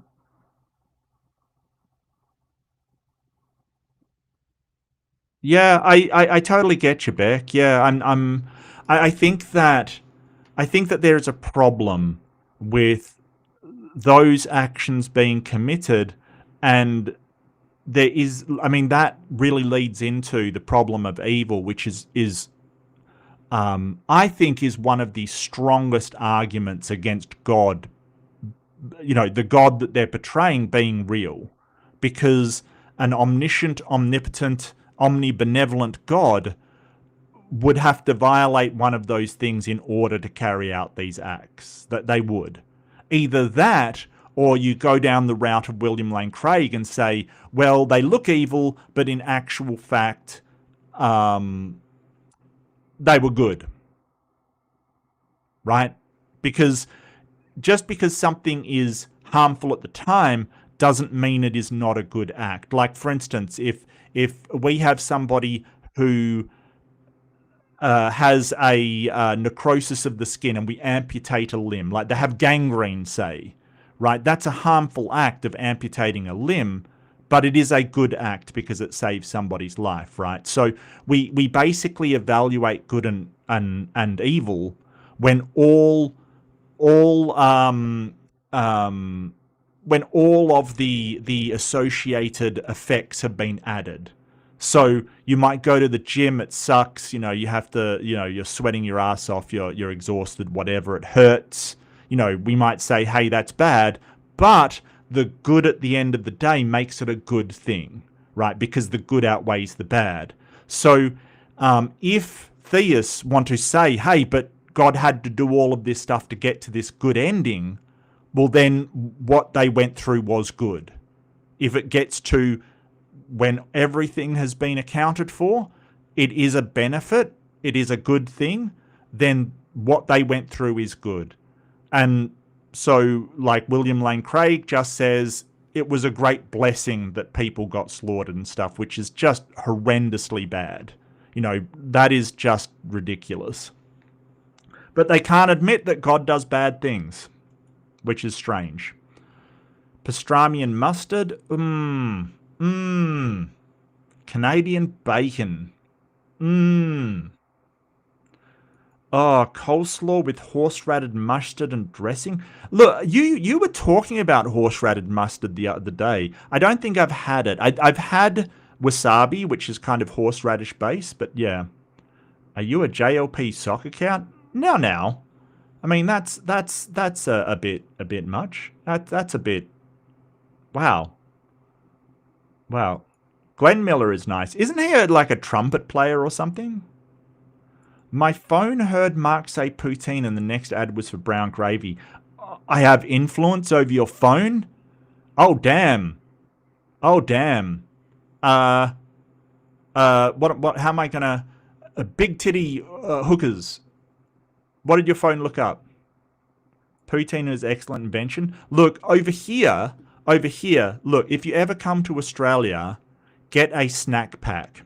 Okay, and this is something that Australia can't take credit for any of its cuisine. I realized this the other day. We have no real Australian cuisine. It doesn't exist. We just take from everywhere. Screw it. Why not? If it works, do it. But the snack pack started from a halal snack pack, right? Like it was basically a lot of Middle Eastern people had it. But it's basically chips and gravy and bits and pieces on top. It's so good. It's so good. By chips, I mean fries, by the way. Like, I think that might be something that Americans will get wrong. If you ask for chips here, you will get, what do you guys call them? Those, like Smith chips?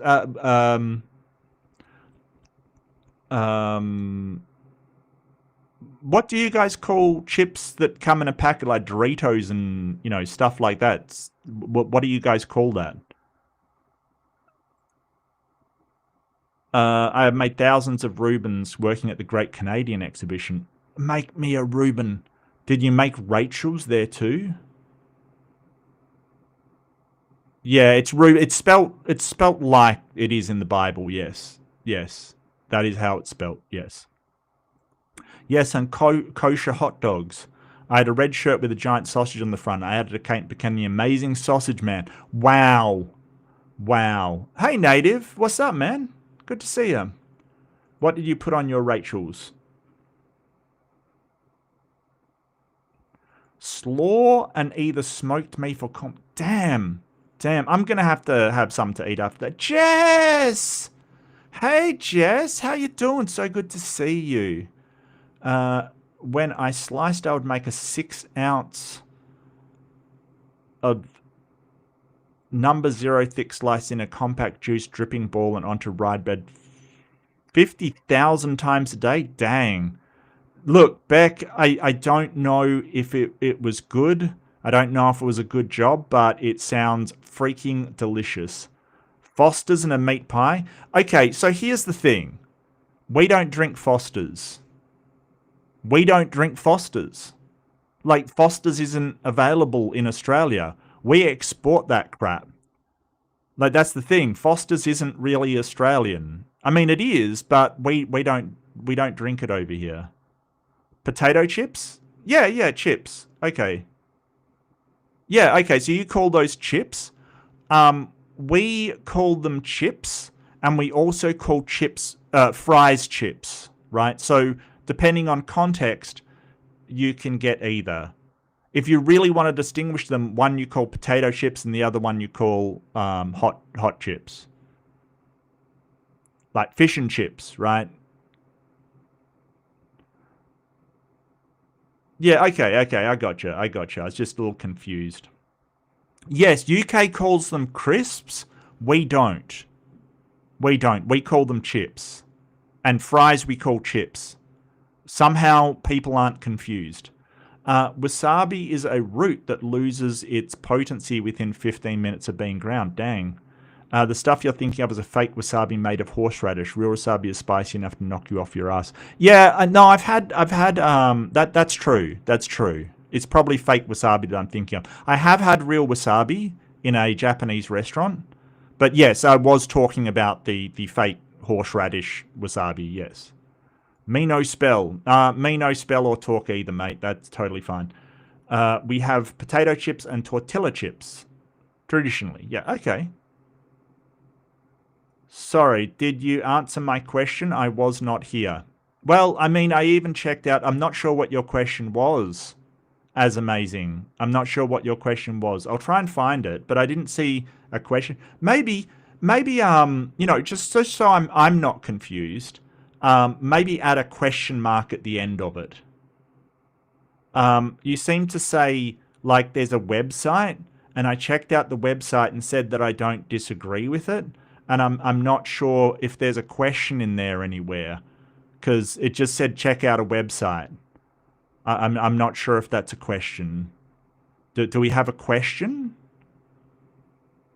Maybe a question mark would think. Best job ever. I was chef, manager, setup boss, built food, equipment, forklift driver, got paid $600 Canadian a week, cash, and all the food and drink I wanted. Great job. Yeah, nice. What's the best job I've had? I think technical support was probably the best job I had.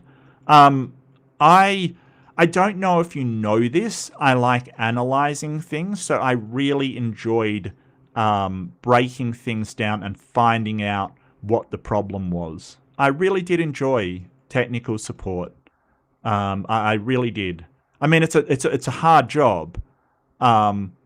But I really did find it fulfilling that I could, analyze something, help somebody, break things down, and, fix stuff. I saw a short about an Aussie reacting to an American discovering sauce squeeze packets. The American was trying to peel the cover off. Instead of reading the label, it says squeeze pack. Yeah, so this is something that apparently is so rare outside of Australia. And I don't understand why. Right, so the little plastic sauce packets you get, I thought these were everywhere. Apparently they're not. I don't understand it, right? Instead of having one container, right, in Australia, what you have is two little bits to the container and sort of it's not open, but it's just a part that breaks first in the middle. So what you do is you fold it in half so the containers are touching one another, and you squeeze the containers. The little break section in the middle breaks open, and you squeeze it out. Like, I thought this was normal. I got told that that's only really in Australia, and I'm like, what the hell? Why aren't people using this? Australian sauce packet. It's genius. It's genius. It's genius.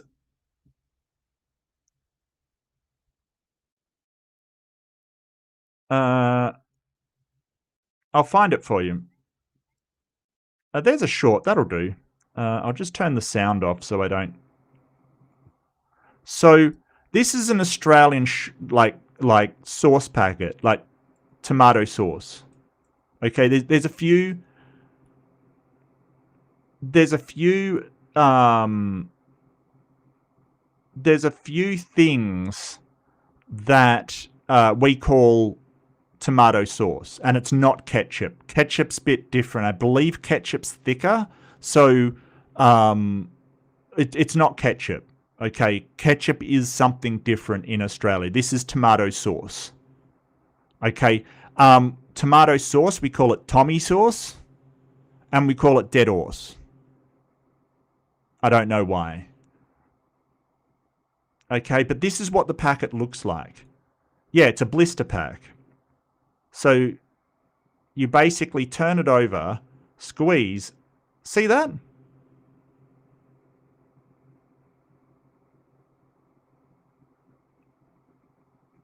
I thought that was normal. I thought that was normal. I thought everybody had those, and I got told, oh, they're only in Australia. I, what? What? Why aren't you people using this? This is ingenious. Ingenious. I had a kosher cook. Okay, you are making me absolutely starving, Beck. Congratulations. And look, Bragwin, I don't know if you get like, you seem like you get Factor or something like that, because you make the most like amazing looking stuff. I gotta say, I'm kind of embarrassed to put my food in the food channel on my Discord because of you, and that's not in any way hassling you. Please do so, because I have to live vicariously through your culinary skills. Because of my German ancestry, they called me the kosher. Wow. Okay, that's ridiculous. That's actually funny. Now, ask a question about communion, Catholic thing. They believe in that. A Christian evangelic prince from India said this is a. Do I think it's a byproduct of white colonizers? No, no, no. I don't. Catholics were doing communion before colonialization really happened. I'm not sure why it would be the byproduct of white colonizers. I mean, the fact that Christianity exists in India is probably a byproduct of white colonizers, but, you know, communion in general isn't. But yeah, I mean, the reason why Christianity is huge in a lot of countries is because of white colonialization. Like, it's certainly why Catholicism in particular is a huge thing in South American countries and Central American countries, is because they were colonized by the Spanish, who were, you know, really, really Catholic. Please refer to the Spanish Inquisition. They were very Catholic. So that's why places like Mexico and Brazil and all of these other places were heavily Catholic rather than any other denomination. I've seen those. It's hard to manage sometimes because they have a tendency to explode. I've never had that, Bragwin. I got to say, I've never had that. I mean, I've had ones that sort of, you know, you need to push a bit hard and it's a bit awkward, but, you know, very rarely. Uh, Mark has never been sourced on the way to work. I'm jelly. I've been pulled over once and given a breathalyzer on the way to work, and it was like, 8:30 in the morning, and I said to the police officer, I said to her, like, are you seriously, like, it's 8:30 in the morning. Who's going to be drunk at 8:30 on a Tuesday morning kind of thing? And she's like, you'd be surprised. And I'm like, really? Really? Like, you're drink driving 8:30 on a Tuesday morning. Of course, I mean, I didn't, I hadn't had anything, but it was weird. It was weird. Like, what I don't understand about the things that I've seen in America are that American cops will pull somebody over, say, oh, you look drunk, get them to walk in a straight line, touch their nose kind of thing, when they could just breathalyze. Like, why don't they just carry a breathalyzer? Like, what? It's sort of really reliable way to do a field test, and they're like, oh, I don't have a breathalyzer. Let's make you dance, monkey. It's like, why? Like, okay, you've got pepper spray, you've got guns, you've got shotguns, you've got all of these devices, and you can't, like, afford a frigging $10 breathalyzer? Like, what are we doing? I don't understand it. It could clear all of that, oh, well, his eyes look glassy, he seemed to be fine, but what are we doing here? It's ridiculous. Blister pack. Yeah, okay. But yeah, that's standard in Australia. I don't know why. Sometimes when we bust these things open, they randomly explode on our shirt. It's wild. Yeah, I've never had that. Never had that. Sorry, then I might not have sent that. Sorry. That's okay. That's all right, mate. I'm happy to answer questions. That's sort of answering questions is definitely what this particular episode is for. On Fridays, I do another one called Fundamentalist Fails. I don't generally, answer direct questions on that, but I'm always welcome to on this one because, I don't know, I just like engaging with the chat. That packet has so much comic potential. Oh, yeah. Look, sometimes it can spurt out in an unexpected direction. I didn't know I would be saying those words in that order today, but yes, sometimes it can spurt out in a really unexpected direction, and it seems to whenever you are at work and wearing a white shirt, the sauce just goes, and you look like you've just murdered somebody in the alley. Aussies fixing a problem that didn't exist and doing it marvelously. Look, it did exist. It must have, because we solved it, all right? I definitely would have tried to peel the corner off that sauce packet. Well, now you know. Now you know, Noise. If you ever go to Australia, you're like, yeah, I got this, baby. Spicy Havarti with barbecue plantain. Dang. Right on the cover, it says squeeze on the pack. Yeah. I mean, you say that, Jer. You say that, but, we have milk drinks that say open other side, and I try to open the side that says open other side.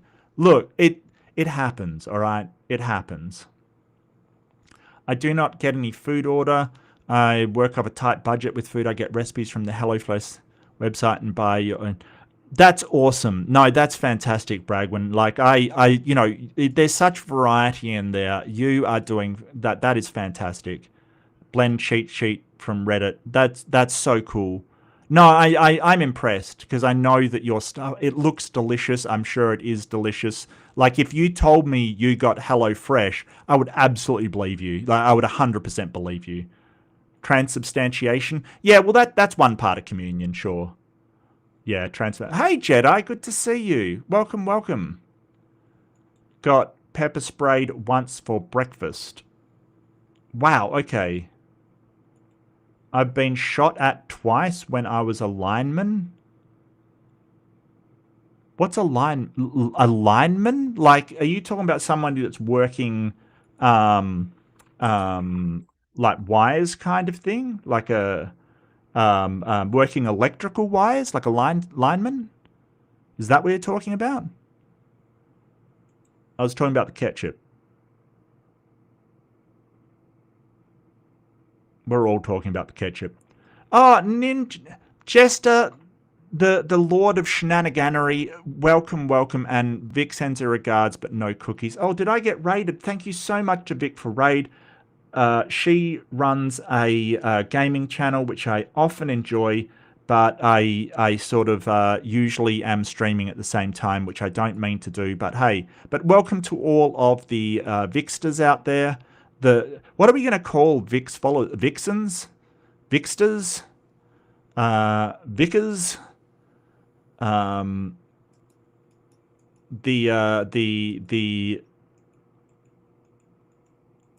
what is it? Viclit? Litters? Litter of litters? I'm sorry to hear that, Trustee. I really am sorry to hear that. Look, I think there's a tendency for everybody to go, hey, I'm doing just fantastic. Nothing's wrong, and we portray that on social media. We portray that everywhere, and the more people do it, the more people think that they can't open up and say when they're not doing okay. And it's important to be able to say, hey, I'm doing shit. I know you're just talking about something different, like you're not doing well in chat. Hey, I think it's still an important message. It's okay not to be doing okay. That's fine. We're all going to go through it. Absolutely. Ah, yes, the dance of sobriety. Yeah, it just seems ridiculous, because I know people who are very uncoordinated that would look drunk in those tests without even drinking. Like, I don't know how they, but a breathalyzer, you buy it once and then the little bit that you blow into, it's like almost nothing. I don't understand. I hate it when things spurt unexpectedly. Everybody does, Ember. Everybody does. I'm sorry. Hate it when things spurt unexpectedly. Especially in random directions. They invented a camo for rib eating and the such. Oh. I have read that some people say that homosexuality never existed in the Bible. It was added later, so they don't believe the Greek word that is said in the Bible is about male prostitutes. Yeah, possibly. I don't know about that one. They don't read it right as they hold the packet upside down in Australia. Oh, yeah. The packet is upside down in Australia. You are right. You are absolutely right. Climbing telephone poles. Yeah, electrical lines. Why would you... why? What? Why? Okay, that's just ridiculous. What the hell? Hey, look, Jedi, if you ever... seriously, people over here have a great deal of respect for tradies. Really. I think tradies are sort of... so the trades, bricklayers, electricians, plumbers, things like that, don't look down on them in Australia because nobody does. Okay, don't see them as, they are there lower class. No. It's not how we consider them. People that work hard. They work hard. They fix things. Don't look down on them. Don't you dare. Not in Australia. People will sort of say, hey, what the hell do you think you're doing if you just look down on those people? Doesn't fly around here. Where would the biblical authors... Well, see, Jinx, it doesn't actually it doesn't explicitly say, homosexuals or whatever. What it does is it says a man that lies with another man as they would a woman kind of thing. It's kind of, yeah. Viclets, okay, that sounds good. Both true enough. Yeah, right on. I'm not Christian. I've only heard about this and so. No, it's all good, mate. It's all good. All good. I grabbed a main power line one night in the rain climbing a tree playing hide and seek, and wow, I couldn't move my left side for hours. Yeah, I touched a live wire when working with my father who did domestic electrics, so just wiring up houses. I got a boot of 240 volts. Not fun. Not fun. My entire arm all the way up hurt. It is not fun. And that's when, like, that's just a boot. So, I'm not sure, it is a technical term here in Australia, but if you're an electrician and you get a boot, it is basically just a sudden jolt that is then switched off by either, the safety switch or the current stops. So yeah, I got a boot and it was not fun. It was not fun.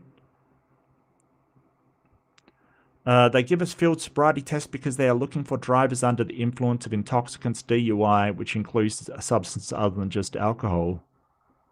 Yeah, no, I get that. It's just, but a lot of the time they're looking for alcohol, I suppose. I got hit by exposed line while painting a house once, buzzed me good, and then knocked me off the scaffolding. Yeah. I know that my father once got a boot working because he was wiring up this house and he put his electrician's tag on the mains to say, I have turned this off. And somebody took it off and turned the mains back on.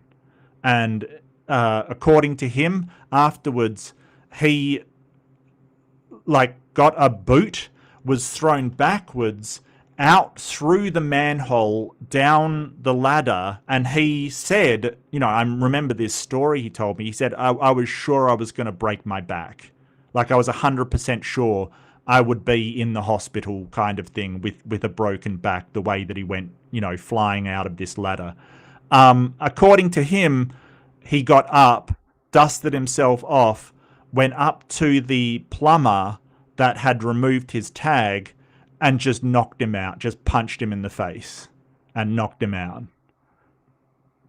Australia. But I understand why he was upset. If you're an electrician and you put your tag on a switch or electrical system, don't fucking touch it if the tag is on there, okay? Don't touch it. It's on there for a reason, and somebody's life may depend on it. So that's what happened to your hair. Absolutely. Absolutely. Yep. I used the AV and accidentally cut into a power cord behind the TV. I was wearing gloves and the cutters had rubber lids. Yeah. Safety first, right? Anyway, let's see how the poll turned out. God is the arsehole. Yeah, no, I totally agree. I mean, like, to right a wrong of being sold as a slave by imprisoning your brother, two wrongs don't make a right. Two wrongs don't make a right. Like, just because somebody harms you, just lying, harming them as well isn't going to fix things. It isn't. It will probably just cause more problems.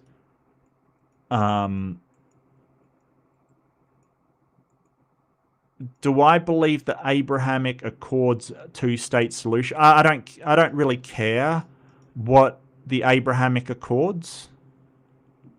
I think that the Abrahamic Covenant was a tribe using a made-up reason to claim land they did not own. So I'm not sure why I would care. But I also don't think it would warrant a two-state solution. But, a one-state solution just isn't going to happen.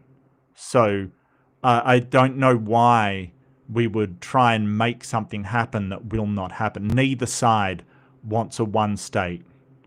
Or rather, one side would accept it, but, the people that believe in the Abrahamic, covenant will not accept them having equal rights within that state. So I think that a two-state is the only way forward, but I don't really care what, you might as well tell me, hey, the Muhammad made an agreement to have all this land. Like, why would I care that you claim that? It doesn't. Yeah. Hey, Eric. Good to see you. Flowing electrons more real than the Holy Spirit. Yeah, yeah. I haven't felt the Holy Spirit. I have certainly felt the transfer and flow of electrons and the resistance to such. But that brings us to the end of my segment. Yeah. Well, it depends. It depends. Because, like, I mean, so it matters on the amperage as well. Because 120 volts at low amperage, it isn't going to do that much. You can have low voltage and really high amperage, and it still will be dangerous. So, but yeah, I've had 240 at house current, which is high amp. It sucks. It sucks. Absolutely sucks. Only once. Never again. Never again. But yeah, thank you so much for joining me today. We have gone through it all. Oh, yeah, for sure, Eric. Yeah, no, absolutely. 15 or 20 amp. Definitely depends if it goes through the heart. Yeah, yeah, absolutely. You know, if someone does get a shock, just take them to hospital. Doesn't matter. Oh, I feel fine now. Doesn't matter. Take them to hospital. Monitor the heartbeat. You know. But seriously, I know some electricians that have had some wild injuries. Some wild stuff.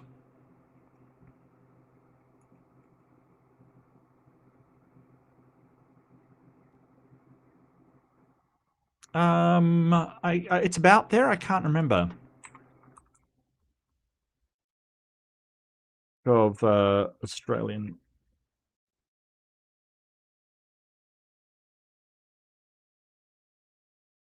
No, it's only 10 amps. It's only 10.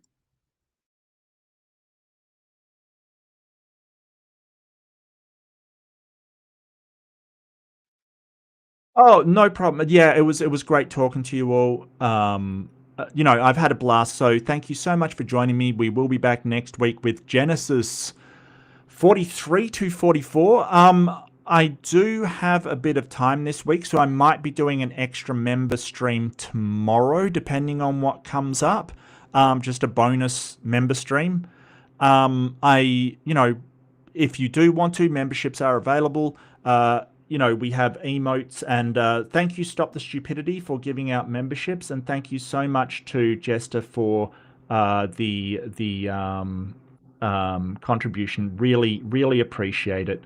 Did someone else contribute? Yeah, Objective Ethics did. And thank you, Kelly, for being with me for 4 months and rolling. So awesome. Thank you all so much.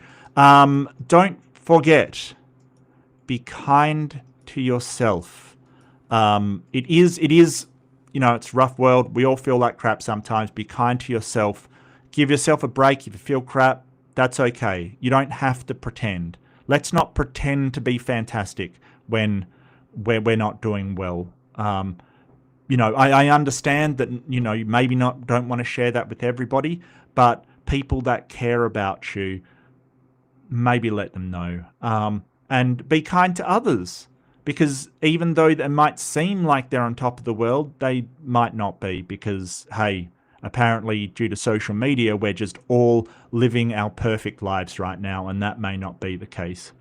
But do take care, and I will see you in the next one. Bye, everybody.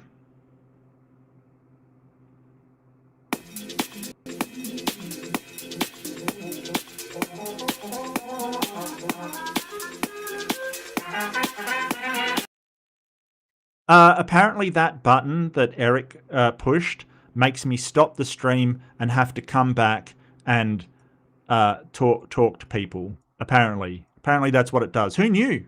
Who knew?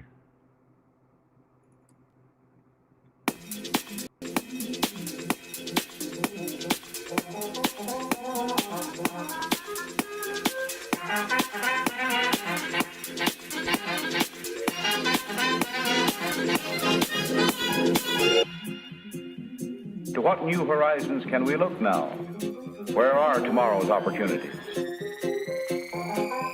The frontiers of the future are not on any map. But now, what's ahead of us.